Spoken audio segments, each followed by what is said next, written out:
먼저 야곱이 라헬을 만나는 장면을 우리가 한번 살펴보도록 하겠습니다. 29장 1절에 보면 야곱이 길을 떠나 동방 사람의 땅에 이르러 이렇게 돼 있는데, 정말 이렇게 간단하게 돼 있지만 이 말씀은 어떻게 돼 있냐면 야곱이 자기 발에 힘차게 걸어서 동방 땅에 도착했다, 이런 표현입니다.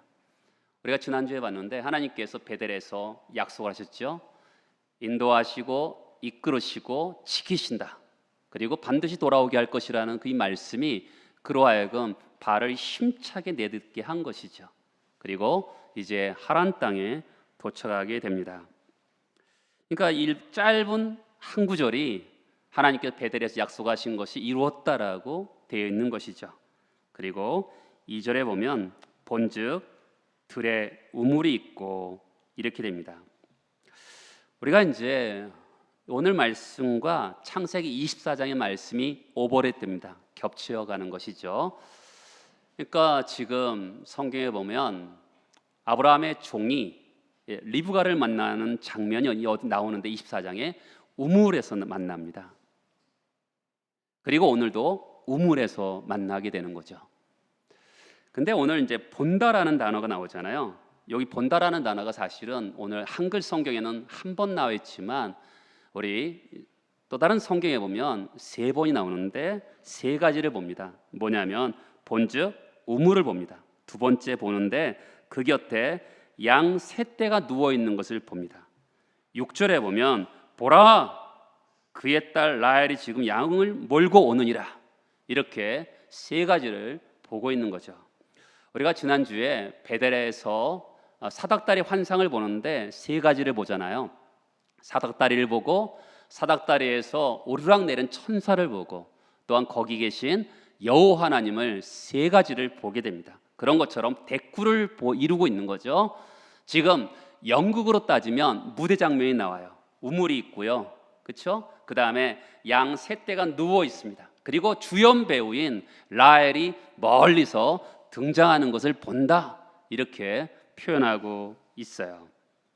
그리고 10절에서 보면 제가 종종 말씀드리지만 중요 단어가 반복이 돼요. 외삼촌이란 말이 반복이 됩니다. 외삼촌 라반의 딸 라헬, 외삼촌의 양, 외삼촌 라반의 양떼, 이렇게 표현하고 있어요. 왜 외삼촌이라는 말을 강조하고 있냐면 28장 2절에 보면 외삼촌 라반의 딸 중에서 아내를 맞이하라, 이렇게 되는 것처럼 드디어 이 사람이 하나님께서 여기까지 인도하셨다라는 것을 이 외삼촌이라는 단어를 반복하면서 하나님께서 지키시고 인도하시고 이끄셨다라는 것을 표현하고 있는 것이죠. 그러면 아까 제가 말씀드렸잖아요. 아브라함의 종 창세기 24장에서 리브가를 만나는 장면과 이 29장의 장면은 오버랩되면서 비슷하지만 다른 장면이 나옵니다. 그것은 뭐냐면 야곱이 기도하지 않는다는 것입니다. 창세기 24장 12절에 보면 아브라함의 종이 하나님, 아브라함의 아들 이삭을 아내를 맞이하게 되는데 순족하게 만나게 해주세요 라고 기도를 했는데 이삭은 전혀 기도하지 않았는데도 그 라헬을 만나게 됩니다. 왜 그랬을까요? 우리는 보통 기도해야지만이 모든 것들이 이루어진다고 생각하는데 왜 그랬을까요? 따라서 해보시겠습니까? 하나님의 섭리. 그렇죠. 섭리는 우리가 기도하지 않았지만 하나님의 자녀이기 때문에 일어나는 일입니다. 다시 한번요. 섭리란 뭐라고요? 하나님의 자녀이기 때문에 일어나는 거예요. 지금 어떤 기도도 하지 않았습니다. 그런데 하나님께서 순적하게 지금 라헬을 만나게 하는 것을 볼 수가 있는 거죠. 섭리라는 것은 뭘까요? 우리가 예수를 믿어야지만이 섭리가 될까요? 아니죠. 성경에서 보면 우리가 어머니 뱃속에서부터 하나님의 섭리가 시작되는 것을 성경에서 얼마든지 볼 수가 있어요. 섭리를 이루어 가시는 하나님이죠.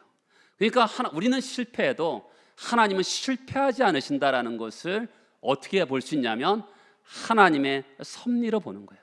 그러니까 우리 인생을 돌아보면 내 인생은 실패한 것 같은데 그 가운데 속에서 하나님의 실패하지 않으시는 하나님의 섭리를 우리가 볼 수가 있게 되는 것이죠. 또한 우리 창세기 24장 아브라함의 종이 리브가를 만났을 때 그가 어떻게 하냐면 하나님께 찬송과 경배를 올려드립니다. 그런데 오늘 라헬을 만났음에도 불구하고 이 야곱은 하나님께 찬송하지 않습니다. 왜 그럴까요? 야곱은 전혀 하나님이 개입하셨다고 생각하지 않았던 거죠.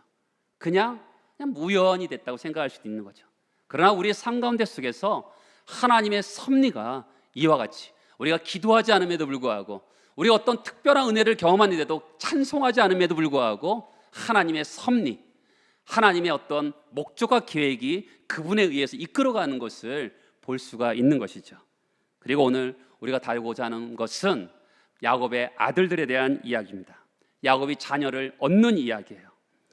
오늘 본문은 아브라함에게 하나님께서 약속하셨잖아요. 하늘의 별과 같이 땅의 모래와 같이 자녀들을 많게 하겠다고 말씀하셨는데 베델에서도 28장 14절에 보면 네 자손이 땅에 티끌 같게 하신다고 약속하셨는데 그 약속 그대로 많은 자녀를 선물을 주시는 것을 보게 됩니다.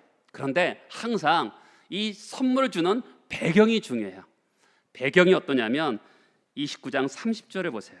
30절에 보면 야곱이 또한 라헬에게로 들어갔고 그가 레아보다 라헬을 더 사랑하여 다시 7년 동안 라반을 섬겼더라. 이렇게 되어 있습니다. 라헬을 왜 좋아하죠? 17절에 보면 레아는 시력이 약하고 라헬은 곱고 아리따우니라. 어떤 분이 이 본문의 말씀을 가지고 이렇게 이야기한 적을 들어본 적이 있습니다. 예쁜 사람만 기억하는 더러운 세상, 이러면서 하 웃는 그런 이야기를 들어본 적이 있어요. 남자들은 참 안타깝죠. 레아는 언니고 라헬은 동생인데 라헬은 예쁘게 생겼고 레아는 그냥 평범하게 생겼어요. 그러니까 야곱이 라헬을 좋아하면서 18절에 보면 외삼촌 라반에게 7년을 라헬을 위해서 종살이 하겠다고 이야기합니다. 보통 아내를 얻기 위해서 그 당시에 3년에서 4년 정도 종살이라는 것이 일반적인데 배로 봉사하는 것을 볼 수가 있어요. 드디어 근데 그럼에도 불구하고 7년을 며칠같이 여길 만큼 굉장히 라헬을 사랑한 것을 보게 됩니다. 거짓말장이었던 야곱을 또한 거짓말 백단인 외삼촌 라반이 속이는 일이 발생해요. 결혼 축제를 하는데 보통 축제를 일주일 합니다. 일주일 하는데 성경에서 가장 놀랄 만한 장면이 나오죠. 라헬하고 결혼한 줄 알았는데 아침에 깨보니까 레아인 거죠. 도대체 이해할 수 없는 장면이죠. 그 당시는 아마도 이제 깜깜한 밤중에 신부를 들여보내고 그 다음에 레아가 추측하건대 한마디도 하지 않았겠죠. 그리고 야곱은 아마도 술에 거나하게 취해서 아마 잠을 자지 않았을까 이런 생각이 듭니다. 아침에 일어나 보니까 레아인 거죠. 야곱이 너무 억울해서 외삼촌 라반에게 문제를 제기하니까 네가 7일을 레아에게 잘하면 7일 후에 라헬을 아내로 주겠다 이렇게 얘기합니다. 그리고 7년을 더 봉사해라. 아내를 얻기 위해서 야곱은 14년을 종살이를 하게 되는 거죠. 야곱은 원래 계획한 바가 없었는데 아내를 둘이나 본의 아니게 얻게 됩니다. 야곱은 어땠을까요? 여러분, 이튿날 때 레아인 걸 발견하고 레아에게 굉장히 화가 났을 거예요. 저는 얼마든지 이야기할 수 있잖아요. 또 한면에 라헬에게도 화가 났을 것 같아요. 왜냐하면 라헬도 귀띔할 수 있었을 텐데 얘기 안 했잖아요.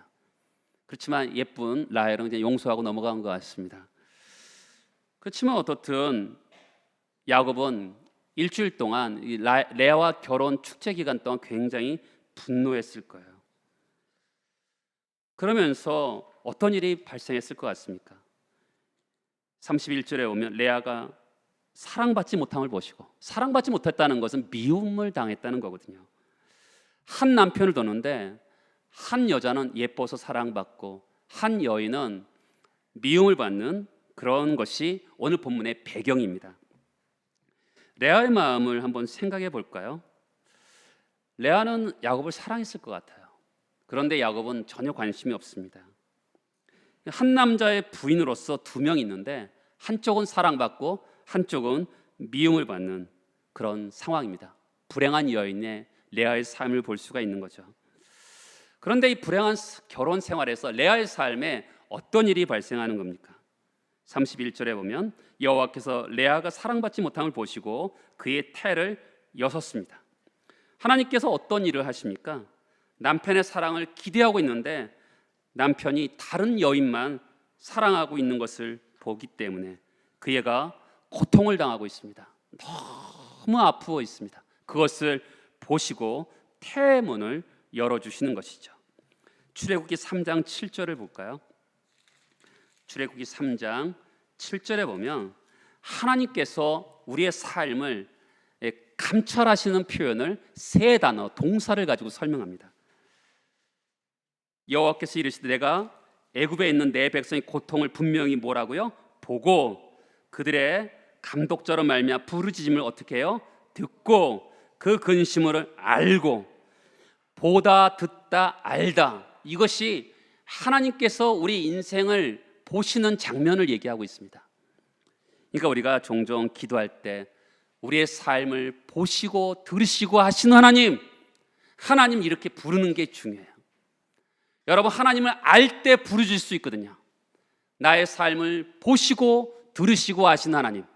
마찬가지로 지금 레아가 임신하여 아들을 낳는데 어떻게 이름을 짓는지 보세요. 32절에서 보면 레아가 임신하여 아들을 낳고 그 이름을 르우벤이라 하여라. 르우벤이 뭡니까? 보라 아들이라 라는 뜻이에요. 여호와께서 나의 괴로움을 어떻게 해요? 보시고 이제는 내 남편이 나를 사랑하리라, 이렇게 표현하고 있는 것이죠. 또한 33절을 보면 여호와께서 내가 사랑받지 못하는 것을 어떻게 해요? 들으셨으므로 내게 아들을 주셨다. 그의 이름은 어떻게 합니까? 시므온, 들으심이라고 표현하고 있는 것이죠. 지금 레아가 하나님께서 보셨습니다, 하나님께서 들으셨습니다 하면서 소원하는 게 뭡니까? 남편의 사랑을 기대하고 있는 겁니다. 그런데 남편이 전혀 마음을 주지 않습니다. 사랑을 받지 못하는 아내인 레아는 정말 질고와 고통을 가지고 하나님 앞에 가서 아뢰었습니다. 자기의 아픔과 고통을 하나님 앞에 기도하고 아뢰었더니 어떻게 해요? 하나님께서 보시고 하나님께서 들으셨음을 그의 아들의 이름으로 간증하고 있는 거죠. 그렇죠? 보라 아들이라, 하나님께서 들으셨다, 이렇게 그가 간증하고 있습니다. 여러분, 우리 인생길이 얼마나 아픔과 질고가 많습니까? 참 질고와 아픔이 너무나 많습니다. 그런데 질고와 아픔을 가지고 이 레아는 어떻게 합니까? 질고와 아픔을 가지고 하나님께 가지고 와서 간청합니다. 그리고 응답을 받습니다. 그 응답을 가지고 어떻게 하냐면 자기의 신앙 고백을 아들의 이름을 가지고 하는 거죠. 하나님께서 보셨습니다, 하나님께서 들으셨습니다라고 이렇게 고백하는 것이 신앙의 정수 중에 하나인 것이죠. 이 레아라는 여인은 아버지 라반의 영향을 받아서 이방신을 섬겼을 겁니다. 그런데 여호와 하나님을 섬겼던 남편을 만나서 불행과 질고 가운데 속에서 하나님을 인격적으로 조금씩 알아가면서 정말 누려가는 레아의 모습을 우리에게 보여주고 있는 것이죠. 자기의 문제와 아픔 하나님께 갖고 갔더니 하나님께서 보시고 들으신 하나님께서 자기를 도와주셨음을 신앙 고백하고 있는 것이죠. 셋째를 낳습니다. 34절에 보면 레위라고 이름을 짓고 내 남편이 지금부터 나와 연합하리라, 이렇게 이름을 짓습니다. 그리고 유다라는 이름을 짓습니다. 하나님 앞에 여호와를 찬송하리로다. 여러분, 지금 이 여인이 정말 보라 아들이다, 들으셨다 하면서 그가 소망하는 게 있어요. 32절에 보면 내 남편이 나를 사랑하리라. 34절에 보면 내 남편이 지금부터 나와 연합하리라. 항상 남편을 기대합니다. 그런데 넷째 유다를 낳고서는 남편이 나를 사랑하든 나를 사랑하지 않든 어떻게 해요? 여호와를 찬송하리로다라고 고백하고 있는 것이죠. 정말 그가 신앙이 조금씩 진보하고 있는 모습을 그 아들의 이름을 통해서 알 수가 있습니다. 반면에 너무 예쁘게 생겨서 야곱의 사랑을 독차지하고 있는 그 라헬은 어떻습니까? 우리 30장 1절에서 보면 라헬이 자기가 야곱에게서 아들을 낳지 못함을 보고 그의 언니를 시기하여 야곱에게 이르되 내게 자식을 낳게 하라. 그렇지 않으면 내가 죽겠노라. 실제로 라헬은 둘째 아들을 낳고 죽습니다. 그런데 라헬의 반응을 한번 보세요. 라헬은 다 가진 여자입니다. 예쁘게도 생기고 거기다가 일방적으로 지속적으로 남편의 사랑을 받고 있습니다. 다 가진 것인데 자식 없는 것 때문에 지금 뭘 하고 있냐면 원망과 불평을 하고 있습니다. 인생살이라는 게 그런 것 같습니다. 다 가지고 있는데 하나 없는 것 때문에 불행한 것이 인생살이인 것을 보편적인 모습 우리에게 보여줍니다. 나는 아무리 남편이 나를 사랑해도 자식이 없다 이러면서 원망하고 불평하고 있습니다. 레아는 어떻습니까? 자기 자식이 많음에도 불구하고 남편이 나를 사랑하지 않으니 난 참 불행하다. 그러면서 불행을 가지고 하나님 앞에 나아가서 그것을 자기의 하나님을 향한 신앙 고백으로 바꾸어 놨는데 반면에 라헬은 다 가진 사람인데 자식이 없는 것 가지고 너무나 마음 아파하면서 내가 차라리 죽었으면 좋겠다 어리석은 모습을 보여주고 있는 것이죠. 그래서 라헬이 어떻게 합니까? 30장 3절에 보면 내 여종 비라에게 야곱이 이렇게 들어가라 이렇게 얘기합니다. 여러분 아브라함하고 가정하고 좀 달라요. 아브라함은 정말 자식이 하나도 없었잖아요. 그래서 여종 하가를 주면서 들어가서 자식을 낳으라 하지만 이미 야곱에게는 아들 넷이 있음에도 불구하고 언니를 시기하고 질투해서 자기 몸종 비라를 줘서 자식을 낳으려고 합니다. 라헬이 자식의 이름을 짓는 모습을 보겠습니다. 5절에서 보면 또 6절에서 보면 라헬이 하나님이 내 억울함을 푸시려고 내 호소를 들으사 내게 아들을 주셨다. 그의 이름을 단이라 합니다. 8절에 보면 두 번째를 낳고 내 언니와 크게 경쟁해서 이겼다. 이렇게 말을 합니다. 첫 번째 단이라는 이름을 지는데 하나님이 내 억울함을 푸셨다라는 거죠. 여러분 이 여인은 전부 가지고 있는데 마음에 뭐가 있습니까? 억울함이 있는 거죠. 아이가 없기 때문에 억울함이 가득합니다. 그래서 여호와께서 자기 배로 낳지도 않았는데도 여호와께서 자기 억울함을 푸셨다라고 이렇게 표현하고 있습니다. 또한 둘째가 태어나자 언니와 경쟁해서 이겼다라고 얘기합니다. 지금 억울함을 가지고 뭘 합니까? 언니와 경쟁하고 있는 것이죠. 레아는 억울함을 가지고 어떻게 해요? 하나님께 나아가는데 이 라헬은 억울함을 가지고 언니와 경쟁하고 있는 것입니다. 몇 명 나왔습니까? 자기 배로도 아니고 몸종으로 2명 나왔습니다. 언니는 이미 자기 배로 4명 나왔는데 경쟁에서 이겼다라고 이렇게 말을 합니다. 여러분 라헬은 지금 남편의 사랑을 극진하게 받고 있는데도 마음은 어떻습니까? 자기에게 없는 것 때문에 억울하게 하고 있습니다.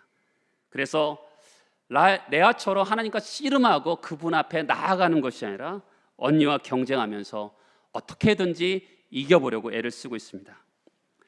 여러분 이런 불쌍한 라헬의 모습을 보면서 언니 레아는 어떻게 하면 좋겠습니까? 아, 내 동생 참 불쌍하구나. 내가 좀 사랑해줘야 되겠다. 이러면 얼마나 좋겠어요. 기가 막히게 또 언니는 어떻게 하죠? 15절에서 보면 레아가 그에게 이르되 네가 내 남편을 빼앗은 것이 작은 일이냐. 누가 남편을 빼앗았습니까? 사실은 레아가 먼저 결혼했지만 실제적으로 보면 레아가 빼앗은 거죠. 누가 꾸몄습니까? 남편이 아버지가 꾸민 것이지만 어떻든 레아가 빼앗은 거죠. 레아가 라헬을 향해서 하는 말을 보세요. 참 레아는 신앙 고백을 쏟잖아요. 하나님께서 보셨습니다. 하나님께 들으셨습니다. 하나님을 찬송하리로다. 이렇게 신앙 고백을 쏟지만 마음에는 뭐가 있습니까? 응어리가 있는 거죠. 라헬을 향해서 분노를 쏟습니다. 내 남편 네가 빼앗아갔다. 사실 라헬도 피해자인데 라헬을 원망하면서 미워하는 마음이 가득합니다. 하나님이 나에게 복을 주시고 은혜를 주시는 건 참 고마운데 라헬 좋게 되는 거 못 보겠다는 것이죠. 그러면서 자기 몸종 실바를 줍니다.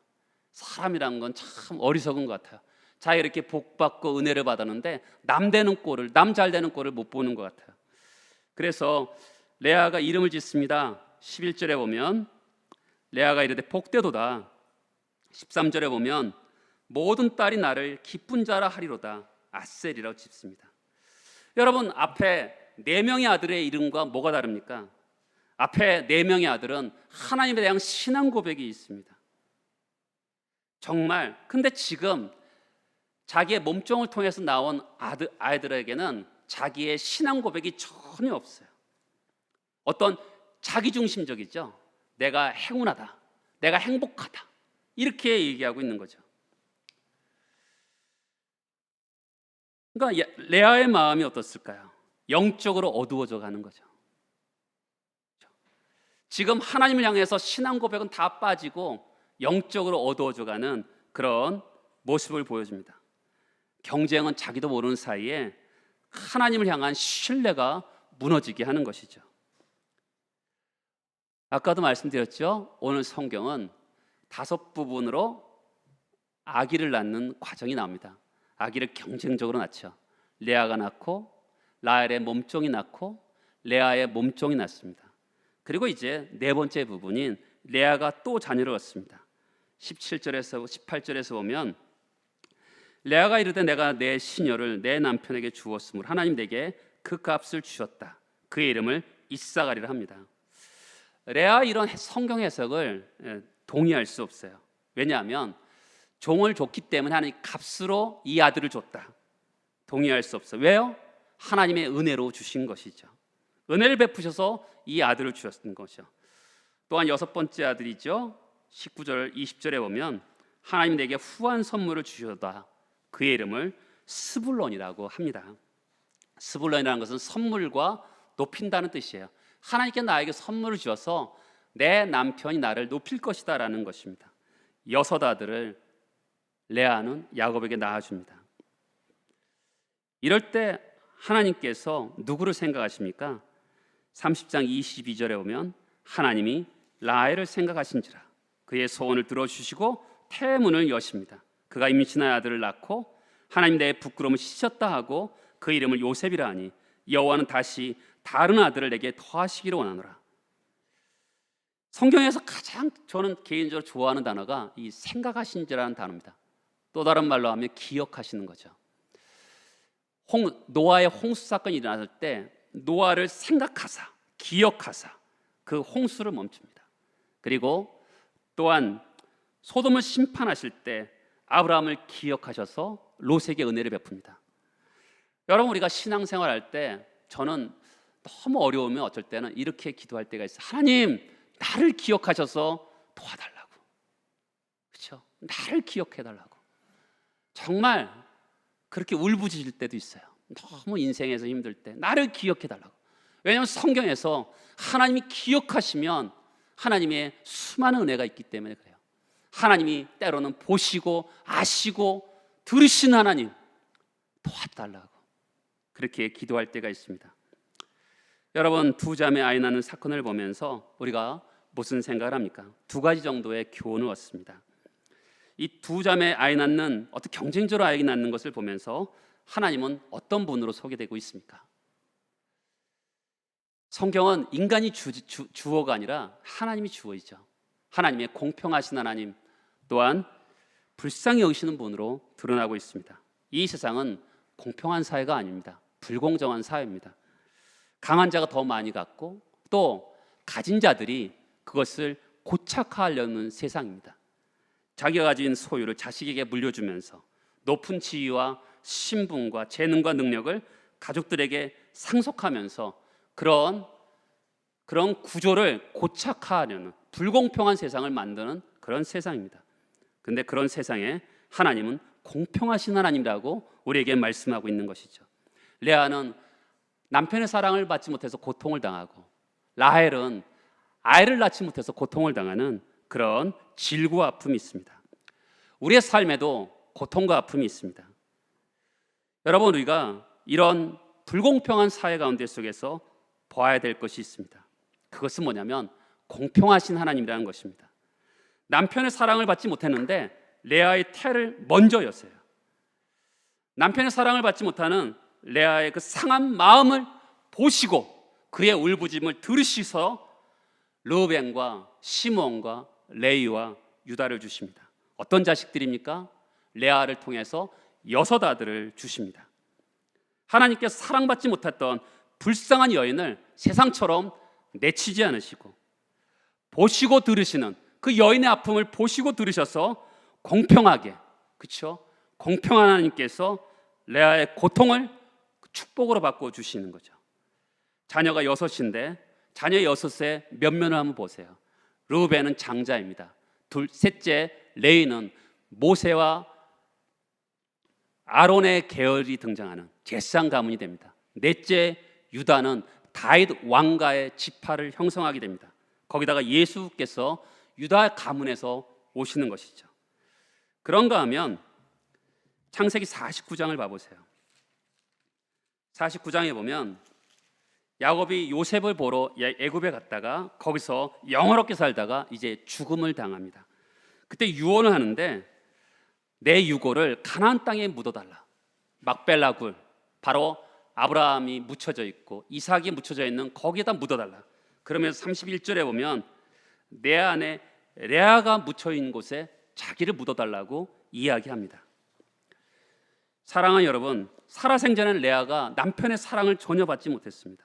그런데 야곱이 그가 성숙하고 하나님을 경외하는, 또한 영광스러운 성도의 정점에 있을 때, 가장 정점에 있을 때 그가 레아의 아들들을 하나님의 섭리 가운데 속에서 귀하게 쓰시는 것을 그가 보게 됩니다. 그러면서 정말 나를 레아와 함께 묻어다오 이렇게 부탁하는 것을 보게 됩니다. 이 세상은 학벌이 어떻고 재능이 어떻고 부가 어떻고 외모가 어떻고 차별하는 세상이지만 하나님께서는 어떻게 하시죠? 공평하신 하나님이죠. 보시고 들으시는 하나님께서 공평하게 역사하시는 것을 보게 됩니다. 여러분들 가운데 레아처럼 사랑받지 못한다 생각해서 눈물 흘리고 계시는 분들이 있습니까? 잊지 마십시오. 하나님은 절대로 우리를 잊지 않으십니다. 하나님은 우리를 향한 멋진 계획을 가지고 계시죠. 이 믿음이 수렁에서 건져주는 거예요. 여러분, 우리를 향한 그 믿음이 뭡니까? 하나님은 분명하게 나를 여기서 이끌어 주실 것이라는 믿음이죠. 어떤 가운데 속에서도 하나님이 나를 이 수렁에서 나를 건져 주실 거라는 믿음이 있을 때 거기서 일어나는 거거든요. 그냥 가만히 있는 게 아니라 그 하나님을 향한 신뢰하는 믿음이죠. 여러분, 우리가 하나님이 들으시고 보시는 하나님, 그 하나님께서 우리 삶에 역사하면 어떻게 되죠? 레아처럼 간증의 고백이 쏟아져 나오는 것입니다. 하나님께서 레아에게 자녀의 복을 주실 뿐만 아니라 신앙의 복도 주십니다. 반면에 라헬은 남편의 복을, 사랑을 독차지했지만 레아가 누리는 만큼 하나님을 경험하지 못해요.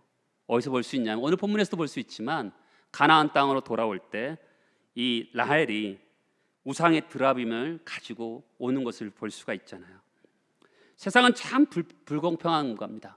여러분, 우리가 세상이 불공평하다면서 할 때 어떻게 마음이 어떻게죠? 분노하고 미움이 일어나고 경쟁이 있습니다. 그때 우리는 기억할 게 있습니다. 하나님이 공평하시다는 것이죠. 눈물이 가득한 여인 레아의 태를 통해서 유다의 가문을 여시고 예수의 복을 주시는 것을 보게 됩니다. 그렇죠? 하나님 공평하신 분이세요. 인생을 역전시키는 분이신 것을 볼 수가 있는 것이죠. 우리가 하나 더 본문을 가지고 기억할 것은 뭐냐면 그것은 우리의 눈입니다. 사람들은 어떤 문제가 생기면 그 문제는 사람 때문에 생기든지 환경 때문에 생깁니다. 그렇죠? 어떤 문제든지 그렇습니다. 근데 우리가 그 문제를 우리의 좁은 눈으로 보면 원망과 불평이 생길 수밖에 없습니다. 그런데 우리를 그것을 넓은 눈으로, 하나님의 관점에서 보는 것이 굉장히 중요합니다.